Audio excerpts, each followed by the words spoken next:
Hi, I'm Kim, and this is my story. So, I'm a believer and I love God. And one day, I just started having these attacks. And when I say attacks, I just mean that in my case, I was having difficulty breathing. And that's like the worst feeling ever. Is you feel like you're gonna die because it's like the air is being sucked out of your body and you're like gasping for air. And it started in 2014, I think in January sometime. And the first attack happened in my sleep. It actually woke me up out of my sleep because I couldn't breathe. And then after that, I remember again it happened one time at church. They had to take me out of the service. They brought me to the back, and a couple of the brethren, they prayed for me, and it kept happening. Even when I was eating, it would happen out of nowhere. I was just like, I'm losing air, and I'm like, oh my God, what is going on? So I finally decided to go to the doctor, and when I got to the doctor, she, listened to my lungs and my breathing, and she concluded that I had asthma. And I could laugh about it now, but at the time, it was not funny. She said I had asthma, and it was shocking because out of nowhere, like, how do I have asthma? So, anyways, she prescribed a pump. Of course, they're gonna do their part on the medical side. So I got a pump, and I was using the pump January, February, March, and in between these times, I was still having the attack every now and then. I'm eating, and it's like all of a sudden I can't breathe, and it was just bad.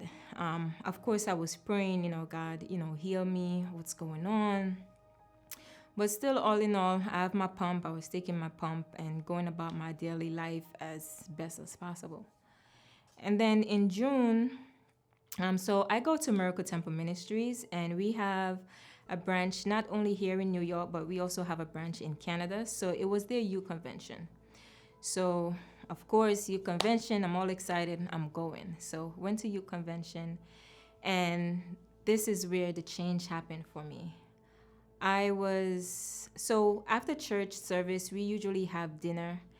This way people don't have to go home if they don't want to because there's two service during youth convention time. So we stayed back and we was eating. And here it goes again. Another attack. And one of my friends looked at me and he was like, "Are you okay?" And I was just like, I can't breathe. Like, just even talking was hard. Like, I I need air. So he decided he's gonna pray, and I remember him doing like this on my throat. And I just closed my eyes and I'm believing God. And you have to believe God. No matter what the situation look like, you just have to believe. So he put his hand here and I'm like, God, just please do it for me this time. And he put his hand here and he just began to pray. And while he was praying, I kid you not, it's like I heard pop.